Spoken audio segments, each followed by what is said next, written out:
Bonjour, je me présente, Sylvain Tremblay, propriétaire d'Érablières Laubier, avec mon beau-frère Nicolas Michaud. Notre première acquisition d'érablières, on l'a fait en 2020 avec nos conjoints, Christine Michaud et Estelle Dumont. Depuis 2 ans, on est maintenant propriétaire aussi d'érablières Adrien Michaud.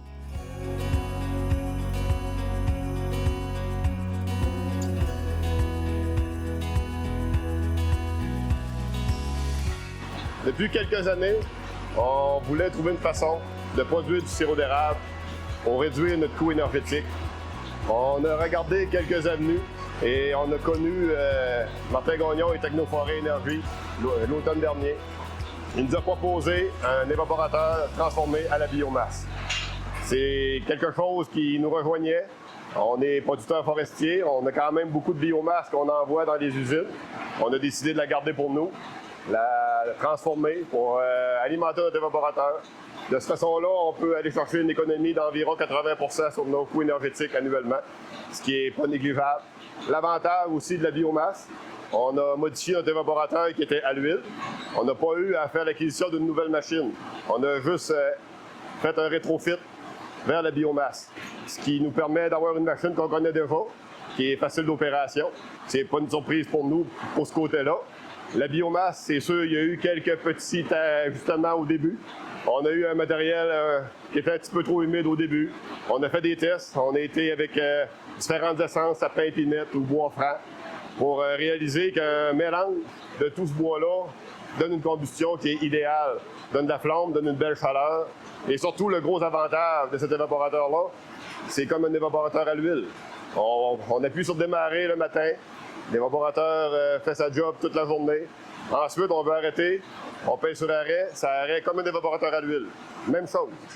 Aussi rapide, si on veut changer nos pannes, au bout de 5 minutes, les pannes sont changées. On peut repartir l'évaporateur en neuf.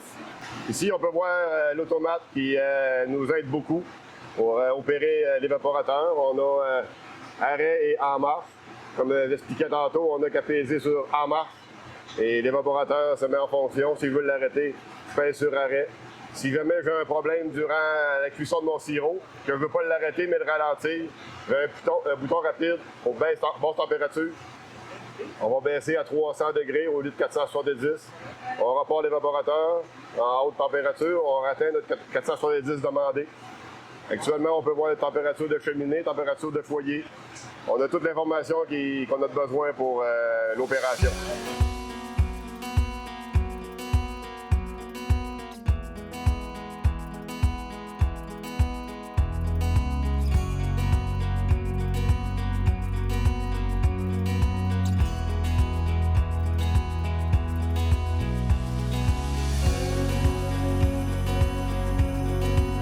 Ici, on est présentement à l'arrière de l'érablière, tout près de ma réserve de copeaux.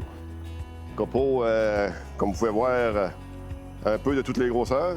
On a du copeau ici qui est mélangé. On a autant du sapin, du bois franc, avec un taux d'humidité environ de 20 que je dirais. Là. Ça nous prend environ 0,4 m3 pour produire un baril de sirop, actuellement avec notre évaporateur Turbo 3. C'est un copeau qui vient en partie de nos terres ici, qu'on a broyé l'automne dernier, et que Technoforêt aussi nous en a fourni une certaine quantité. Éventuellement, je veux m'approvisionner directement encore sur mes terres. Ça prend du bois qui est déjà préparé un peu à l'avance, un bois qui va avoir séché durant 1 an à l'air libre.